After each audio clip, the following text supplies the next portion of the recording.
E você já se perguntou por que acontece de vereadores mais votados que outros não conseguirem, por vezes, a vaga no Legislativo Municipal? Pois bem, é o que o repórter Gustavo Rubim tenta esclarecer para você, amigo ouvinte e espectador, a partir de agora. O juiz eleitoral Rodrigo Assunção explica de forma didática a diferença entre eleição majoritária para cargos no Executivo e a eleição proporcional, comum para as disputas no Legislativo.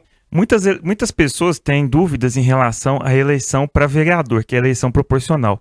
Ela segue uma regra distinta da eleição para prefeito, que essa sim leva em consideração o maior número de votos, né? Então, o candidato a prefeito ganhou, por exemplo, 60 mil votos, o outro ganhou 15 mil. Então, ele foi eleito porque ele teve o maior número de votos. Isso não acontece com as eleições proporcionais, que são as eleições tanto para os cargos de vereador como deputado federal, estadual e senador. Por quê? Nessas eleições deve ser observado, em primeiro lugar, o quociente eleitoral. E o que é o quociente eleitoral? É feita a divisão entre o número de votos válidos, e os votos válidos eles excluem os votos nulos e os votos em branco. Esses votos eles não vão servir para essa contagem. Então pega lá o número de votos válidos, e vão excluir esses dois, faz a divisão pelo número de cadeiras, aqui em Patos são 17, aí você vai chegar ao quociente eleitoral. Cada partido político, ele deve ter pelo menos esse número de votos. Aqui deu pouco mais de 4 mil.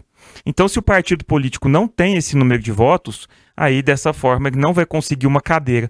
Para ilustrar, o candidato professor Daniel, que concorreu pelo PDT, foi o nono mais votado, com 1.295 votos, e ainda assim ficou de fora, pois o partido não conseguiu a soma necessária. E é por isso que muitos candidatos tiveram votações expressivas e não conseguiram ficar sequer como suplentes, porque o partido que eles integram não conseguiu fazer o número mínimo para ter pelo menos uma cadeira na Câmara. Em Patos de Minas, o Progressista foi o partido que ficou com o maior número de cadeiras.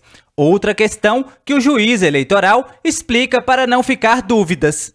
Então, por exemplo, se um partido teve 2 cadeiras, mas 3 candidatos foram os mais bem votados entre os 17, esse último aí, que ficou além do número de cadeiras, né, que eram 2, mas tivemos 3, ele não vai ser eleito, né, porque ele não está dentro do número de cadeiras do partido, ele vai ser suplente. Se porventura um desses 2 sair por algum motivo, ou porque vai ser secretário, ou porque saiu por outro motivo qualquer, aí esse suplente vai assumir, o suplente mais votado.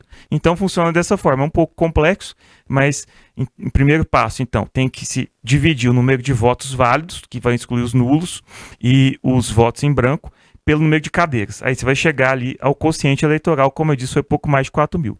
Cada partido, então, deve ter uma votação mínima. E aí, feito isso, vai se descobrir o número de cadeiras que esse partido tem, e aí as pessoas que integram o partido as mais votadas é que vão ser eleitas. Funciona dessa forma.